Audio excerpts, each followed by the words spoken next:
Hey guys, number one Marmaduke fan here. I got a bunch of the Viz Big Dragon Ball books. And the thing about Dragon Ball is it's such an iconic series. It's like trying to talk about Batman. Like who hasn't heard about Dragon Ball? Who if you've watched one anime in your life, this might be it. But I thought maybe instead of doing like an in-depth, page by page analysis, I think there are nerds who have actually like figured out the power levels of every single villain in this series using like math and their intense nerd powers. How about I just like flip through it and show you a few highlights and talk about why do I think Dragon Ball works? Because it's a really weird book, and it's kind of strange when you think about how weird it is and how popular and influential it's gotten. I think it's like now like 45 years old, this book, which is I had the observation that Batman and Superman were about as old when Dragon Ball came out as Dragon Ball is now. Oh my gosh, the sands of time just keep moving. So if somehow you were living under a rock and you've never seen Dragon Ball or Dragon Ball Z, I hated Dragon Ball Z when I was a kid. I just didn't understand the phenomenon. As an adult, I finally decided, okay, I'm going to check this out, and I was absolutely charmed by Dragon Ball. And it's kind of even weird if you know some things about Dragon Ball Z. There's just some weird, haunting moments where you're wondering, did Akira Toriyama really not know where he was going with any of this? Was he really making it up as it went along? And it definitely has its own tone. I think Dragon Ball is a silly, very funny spoof on the Journey to the West with a lot of Akira Toriyama's weird creative twist. It's sort of like he's taking the classic fairy tale and he's twisting it to make the entire fairy tale feel funny because, that it's supposed to be an epic quest, but all these characters have something wrong with them. And as he's telling this little adventure story, it's sort of like he's transitioning from being a gag manga writer to being an action adventure manga writer while retaining his weird imaginative sense of humor that he had in Dr. Slump. So the Journey of the West, the story of Song Wukong, the Monkey King. He even at some point nods and winks at the audience and says, "Hey kids, remember your Chinese fairy tales?" So one of the things that helps make this funny, like the problem of talking a joke is if you had to explain a joke, it is no joke. But instead of just having like goofy moments where he writes a joke and then tries to plonk that into the story, it's sort of like the entire story is funny. The characters themselves are funny. So very naturally, humor comes out of that. So Bulma's character is probably supposed to be based on like the wise Buddhist monk who accompanies the Monkey King. But instantly we find out that Bulma is incredibly superficial, shallow, and a terrible flirt, right? Whereas Goku is completely sexually innocent. So I guess one of the other things I like about this is there's a lot of sexual and rude content in Dragon Ball, but it's kind of a neat example of sexual humor. The sexual humor has a moral point because it's portraying bad people being bad. And in a serious story, bad people being bad is dramatic and terrible and tragic. But in a comedy, bad people being bad is funny because they're supposed to be better. So here's Bulma. She's based on this legendary Buddhist monk, but she's trying to seduce Goku, and Goku just doesn't give a dang about her dirty old butt. Be gone, thought. And so this becomes the setup for a gag that can just pay off forever because Bulma she's very selfish. She's very superficial. When bad things happen to her, we kind of feel like the universe or karma is punishing her. Yet at the same time, she's also very driven and spunky and intelligent. Sort of except for Goku. Goku being the pure-hearted one. Everybody he meets is sort of a pervert or sort of screwed up, or there's just something off about them, which makes his innate goodness stand out by contrast. So here's just a little nod to the kids. Hey kids, this is based on Journey to the West. The pig character, I don't remember the pig character's name in The Journey to the West, but he's supposed to be like this big guy with, who uses like a hoe as a weapon, and he's a bit of a personality contrast to the Monkey King. So for Akira Toriyama, it's almost like you can sort of step into his imagination and think, how did he come up with this stuff? Well, he reads this great, myth. I think there was a TV show based on the Monkey King that was super popular in Japan. And he thinks, okay, I want to set this in China. He even has some editorial comments at the back about how he wanted it to feel vaguely like China, but not quite. So there are dinosaurs running around. The pig shows up, but he's got the little Maoist hat on to let you know he's a bad guy. And, communists aren't in the journey to the West, but, communists are something he associates with China. So let's make the little pig bad guy a little member of Mao's youth army or whatever. The way he's doing it, I think, is just whatever idea seems to fit, he plonks that in. And if I completely believe him when he says he doesn't plan this all out ahead of time. I think his wording for it is Akira likes to be surprised by what will happen next. So he just has a very natural sense of where to take a story without planning it. I think that's my big pitch on it. If you're a writer, seeing all the stuff and all the creative ideas Akira Toriyama has without planning it all out, I think this is the best example I've ever seen of someone writing and just playing it by ear as he goes. So I mark this because there's still moments where we just see the gag manga style, like Goku's cooking this wolf. It has these goofy bug eyes and these spindly little limbs just to underscore how weird and gross he is, and that freaks out like a valley girl like Bulma.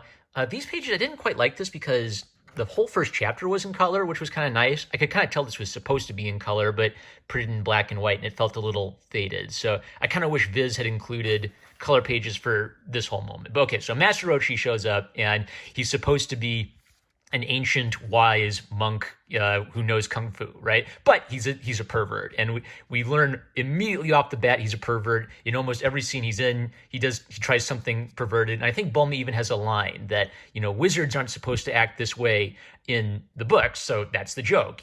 If you're this wise old enlightened kung fu monk on a mountain, you're supposed to be above all these things. But Master Roshi still has this sinful impulse that he doesn't want to control, and it's the setup for endless hijinks. He tries something perverted. Launch or Bulma smacks him in the face, and he gets a bloody nose. He gets punished for it, and it's kind of like they're punishing each other. Bulma's kind of superficial and selfish.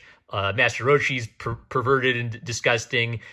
He ogles her. She punishes him, and Goku just has no clue what these stupid adults are even on about. They're also so kind of like in my premise is we've got this epic fairy tale, but the humor comes from someone farts in the middle of an epic fairy tale. He used to have this epic phoenix, but he fed the epic immortal phoenix birdseed, and the epic immortal phoenix died. So he just gives Goku a cloud. Why does he have a cloud? We don't know why he has a cloud. The Monkey King has a cloud. Goku needs a flying cloud, so he has a flying cloud. Who needs world building? This is a fairy tale. Later, when we meet Oolong, the perverted pig who can transform. Okay, so mark this because more sexual content. Like Oolong dreams of getting himself like a hot girl with big bazongas, and Akira Toriyama has this little nod to the audience. Pitiful, ain't it? So his characters are sexual. They have these gross sexual impulses. Toriyama kind of nods to the kids and say, doesn't this make them weak? Doesn't this make them stupid? Doesn't this make them ridiculous? So I get, like, the thing about sexual content is it imitable? Like, you might worry about a kid reading this and wanting to imitate some of this stuff. But Toriyama always has this point that these are negative aspects of their character that make them into fools. Like Oolong thinks he's going to kidnap a sweet little girl and make her his wife. He finds out it's Goku in disguise when Goku starts peeing on a tree, and Oolong freaks out.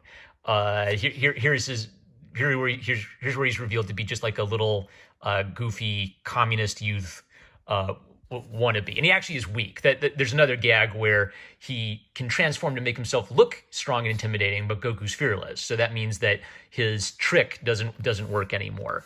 And of course, he's going to end up going on the adventure. And a lot of these characters never get used that much, or maybe they're on the sidelines in Dragon Ball Z, but they're really front and center, and they all contribute in the original Dragon Ball story. So again, the theme is every time a new character is introduced, there's something cool about them, something mysterious, but there's something wrong.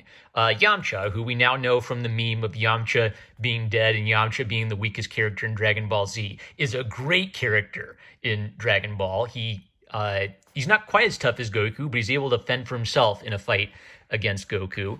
He seems to be this tough, mysterious, dangerous, handsome man of the desert. Bulma instantly falls in love with him, but Yamcha is terrified of women, right? His weakness is that he's kind of a pathetic incel, even though in his exterior, he looks like this incredibly tough, masculine, bad dude. Also, the martial arts. So some things about the martial arts start becoming apparent. So there's sometimes goofy scenes where someone's holding a sword a weird way, or someone's doing a weird kick, or maybe the kick or the attack is supposed to be goofy on purpose. But you can tell that Toriyama is starting to think about how to structure a fight scene. So he'll rush at him, he'll do a kick. There'll be pages where you clearly see in the first panel, Goku's winding up his right arm for a punch. In the second panel, Goku's punching with his right arm. So Toriyama isn't just throwing a bunch of random punches and kicks everywhere.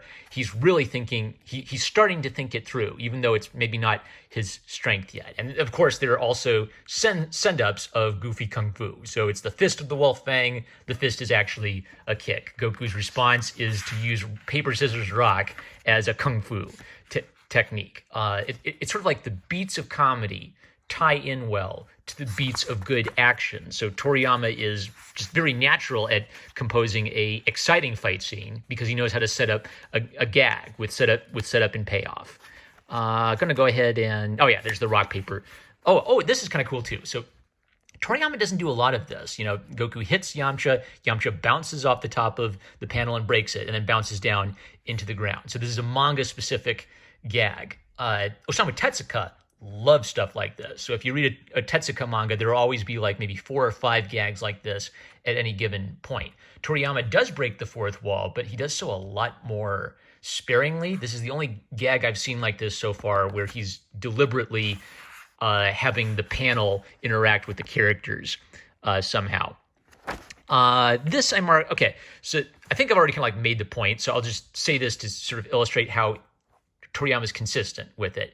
Bulma complains that she has to wear this bunny girl outfit. It's the only outfit Oolong owns for her, and Oolong observes, well, you're complaining about it, but you didn't seem to have a problem putting it on. So even though Bulma complains about being put into these goofy situations where she has to dress up in a sexy bunny girl outfit, she clearly likes dressing up in a sexy bunny girl outfit, right? So it's kind of like within Bulma, there's this tension between her wanting to be pure, but also her really being a bit of an exhibitionist, right? That just makes the whole situation funnier as she then spends like whole chapters dressed up like that.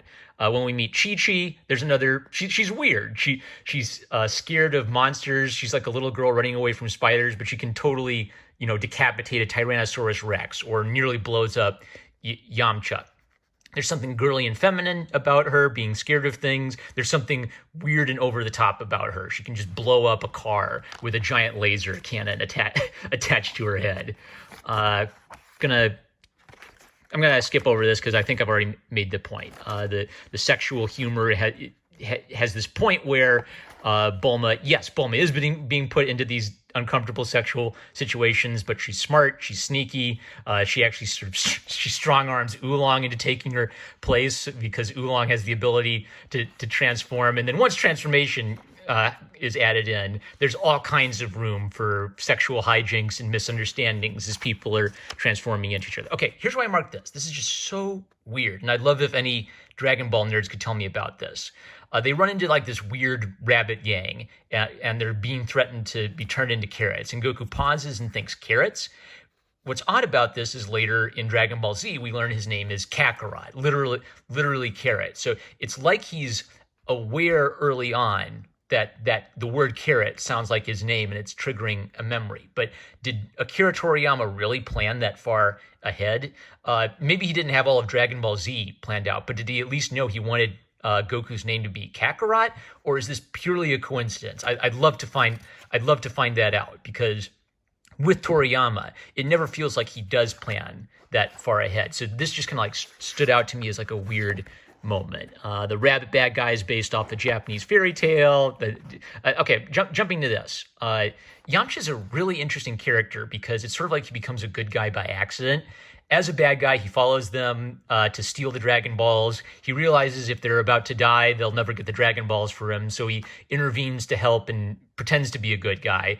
And then it's sort of like he accidentally just becomes a good guy and becomes part of their team without ever having like a big change of heart sequence. So what would you call it? Maybe the stereotypical, standard advice you'd hear is if you're writing a story, you have to have like a big change of heart sequence. If the bad guy becomes a good guy, someone confronts them, they dramatically realize they've got to change their ways. But that doesn't happen a lot in Dragon Ball. It's just sort of like Yamcha. He was going to betray them. He was going to use Goku's weakness against them. But it's kind of like, well, now that we got to deal with this Pilaf guy, whatever, I'm going to stop plotting against you guys. I'm just going to be your friend now, without ever even saying that or thinking it. Pilaf, I'll talk about these guys because, again, it's 3 new characters. We're continuing with this theme of there's something wrong with them. So they're the bad guys, right? And when we first meet them, they seem really dangerous and competent. Pilaf is named Reich Pilaf, so he's maybe a little bit of a goofy Hitlerian wannabe tyrant.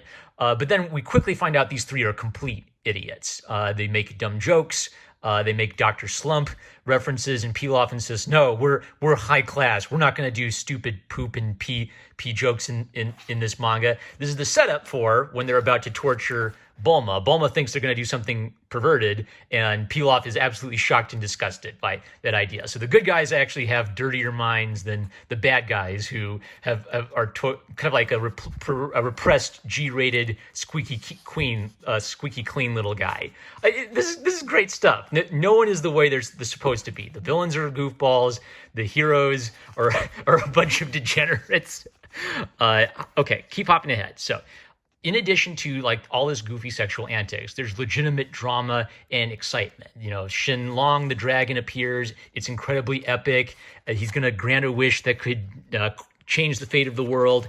And Oolong jumps in and wishes for panties at the last minute, stopping Pilaf from taking over the world. So big, epic, exciting setup, goofy punchline. But what else does this underscore? Oolong doesn't have a lot of strength. He has no superpowers. He has no Dragon Ball Z Super Saiyan mode. But Oolong essentially saves the world using some quick thinking, which is a strength I think Dragon Ball has that Dragon Ball Z frequently lacks, is characters who aren't that powerful contribute to defeating evil and saving the world using cleverness or just thinking of something right off the top of their head, even though they could never possibly beat up a dragon like that. That's some great stuff. This is kind of sweet. So I'm just kind of like, at this point, I'm just going to talk about little things I thought were cool. So Puar thinks, they all think they're going to die in Pilaf's death trap. Puar looks up at the sky and looks at the moon and just says, I want to look at something pretty before I die, which is kind of like a nice little moment for Puar. Puar is one of the more innocent souls in this gaggle of degenerates.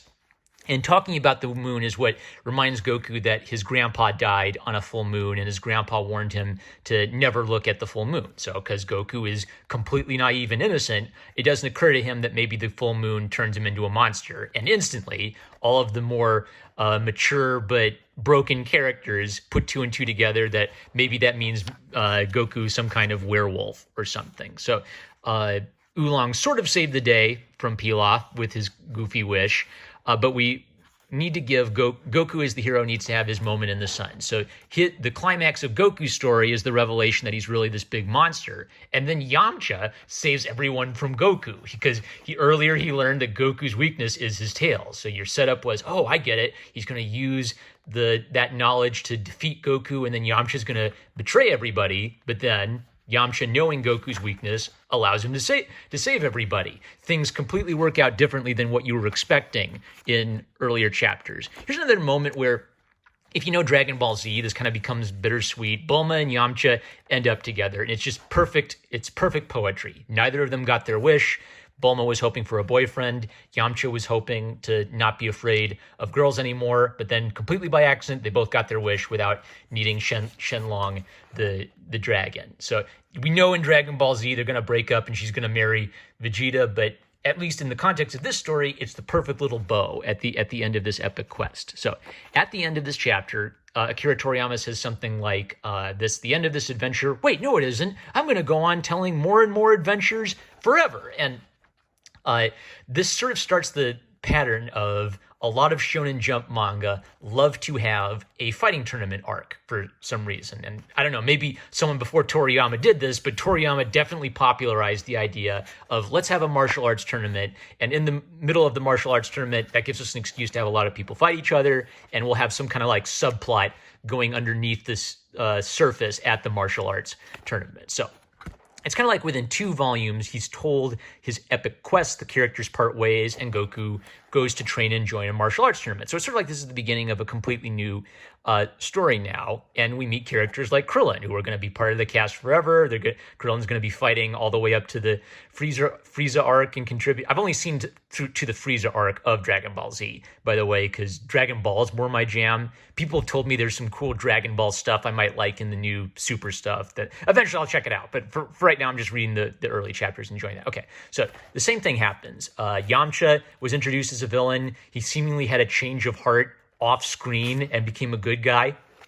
Krillin also is introduced as a jerky little antagonist, and he also seems to have a change of heart off screen. Like the closest I can think is that maybe there's a moment where he and Goku fight and Goku totally kicks Krillin's ass, right? So maybe that's when Krillin decides, okay, time to stop being a dick to this guy. But it's sort of like Toriyama isn't worried about having a big dramatic come to Jesus moment where Krillin says, I must stop being a bad guy. I must be a good guy. It just kind of like happens very naturally between the two of them as they butt heads with one another. Goku's very innocent. Krillin is sneaky, and he knows about porn, so he knows how to butter up Master Roshi with stuff that Master Roshi likes. Master Roshi instructs them to go get him a hot babe if he wants them to train them in his martial arts techniques. So they discover lunch, and this is another like holdover from Akira Toriyama as a gag manga writer, and it's also like another weird foreshadowing movement. Every time Launch sneezes, she changes personalities from like a tough battle axe with a gun to a sweet and very feminine lady, right? So obviously the setup is Master Roshi's going to try to do something perverted. She's going to sneeze, and the evil psycho Launch is going to beat the snot out of Master Roshi, right? Oh, everything's flopping over. Okay, there we go. So the other reason this is kind of weird is, Launch sneezes and her hair changes from black to yellow, and suddenly there'll even be panels where she has like this intense, powerful aura about her. It feels like the Super Saiyan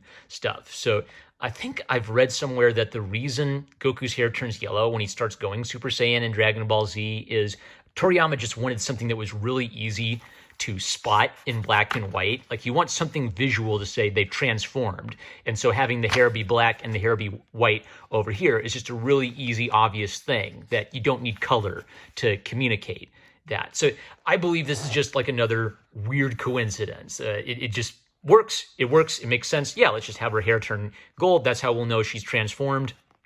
And then later, years later, when he's working on Dragon Ball Z, that same trick and when he's forgotten all about all the wonderful characters like Launch, because he just keeps introducing new characters and forgetting about the old characters he came up with. It just works. So I'm sorry, I'm losing my train of thought. So this was just like a good little sequence illustrating how Goku's completely fearless, Krillin's a little bit more cold and calculating, and we really start liking Krillin once the World Martial Arts Tournament happens and we find out he was bullied in his Shaolin monk school. And Goku encourages him to stand up for himself. And what they discover is, thanks to Master Roshi's training, they're basically already two of the strongest people in the world. There's another great aspect of the whole martial arts tournament is this idea that Master Roshi actually doesn't know any mystical kung fu stuff. The only thing he does is he has them work out incredibly hard so that they're ridiculously strong and ridiculously fast. They basically don't need to know any special kung fu, key energy techniques if they're 10 times stronger than anyone on the planet. So it's great stuff. If you somehow have missed Dragon Ball and Dragon Ball Z, I would at least recommend Dragon Ball. And if you like Dragon Ball, maybe you'll carry over into the Dragon Ball Z universe. But it's so weirdly charming. None of the characters are quite right. They all have some, except Goku. Goku, the pure-hearted one, is the contrast to everybody. There are just absolutely absurd moments that are sort of like a No! Okay, I was wrapping up my thoughts. Go read Dragon Ball. You'll like it. That's my long stream of consciousness, semi-review, just sharing cool little moments I noticed with you. Number one Marmaduke fan. Love you guys. Catch you later.